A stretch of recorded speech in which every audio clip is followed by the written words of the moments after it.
Hello, people of the internet. Today I'll be going over the late David Graeber's Rest in Power Comrade. After the pandemic, we can't go back to sleep. Released in March 2021. I'll read this introduction briefly a little bit to explain essentially what this is about. In an essay penned shortly after his death, Rest in Power Comrade, David Graeber argued that post-pandemic we can't slip back into a reality where the way our society is organized to serve every whim of a small handful of rich people while debasing and degrading the vast majority of us is seen as sensible or reasonable. It was posted in the Jacobin. Awesome. David Graeber was an anarchist, an anthropologist, and an organizer, an activist. A great man. It's a shame that he passed away, sadly. At some point in the next few months, the crisis will be declared over, and we will be able to return to our non-essential jobs. For many, this will be like waking from a dream. Oh boy, they were already awake when the pandemic hit. Because the pandemic was making us question everything.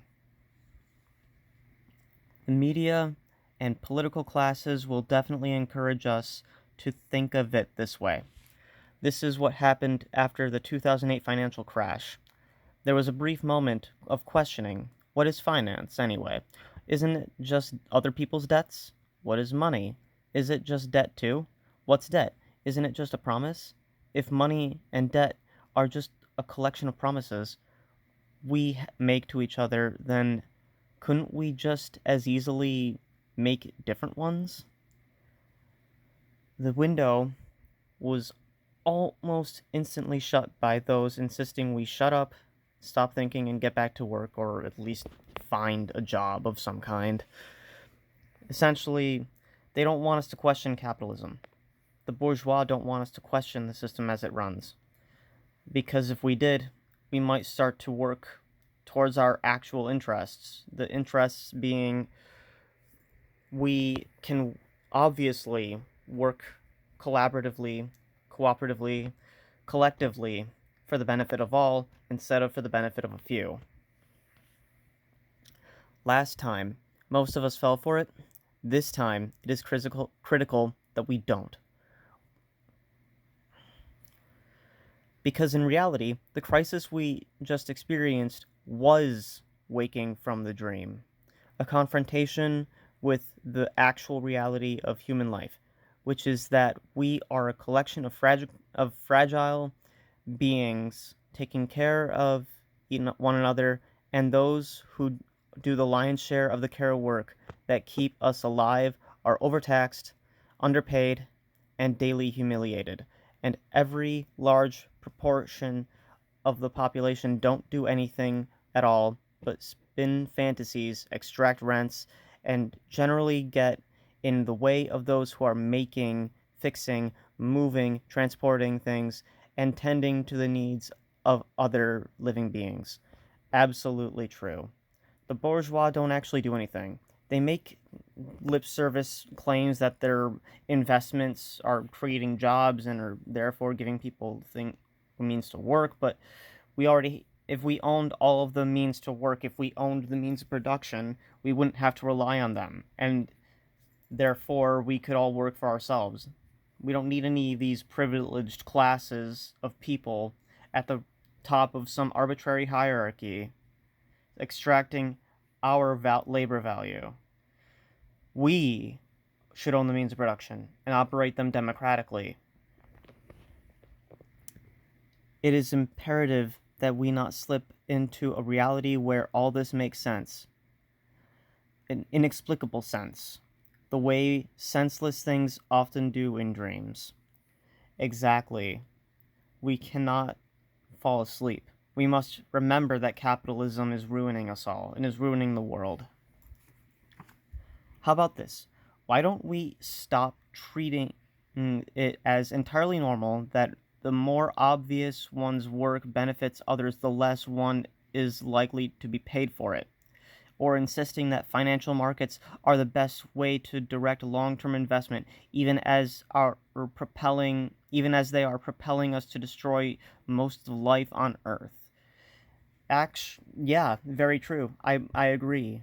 I mean, after all, it's been proven that 70% of the carbon emissions that are causing global warming actually don't come from people driving cars. It comes from big corporations using oil and sending carbon into the atmosphere and thus creating climate change. It's really 70% of all things that cause climate change it's, as I'm repeating myself, it is the corporations.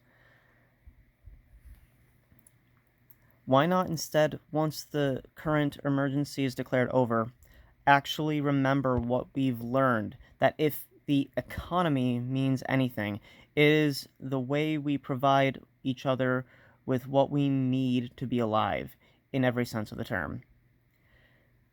That what we call the market is largely just a way of tabulating the aggregate desires of rich people, most of whom are at least slightly pathological. Yeah, it's true. Like 1 in 5 CEOs are actually diagnosed with some kind of antisocial personality disorder like psychopathy. And the most powerful of whom were already completing the design for bunkers they plan to escape to if we continue to be foolish enough to believe their minions' lectures that we were all collectively too lacking in basic common sense to do anything about oncoming catastrophes. Basically, yeah, that is true. They do like to the people at the top of the hierarchy like to believe or to like to preach this lie that humans are too stupid or too inferior somehow to govern themselves, or are too stupid to self-manage, or are too stupid to work cooperatively or collectively without a leader of some kind. And that is a complete load of crap. We gotta dump that crap. We gotta believe in ourselves. We gotta know of our own power. We gotta believe in the future. Believe in ourselves. Believe in our ability to collectively organize. This time around, can we please just ignore them?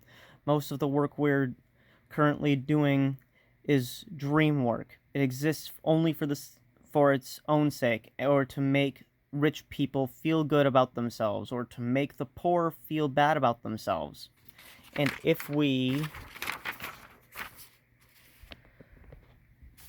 simply stopped, it might be possible to make ourselves a much more reasonable set of promises.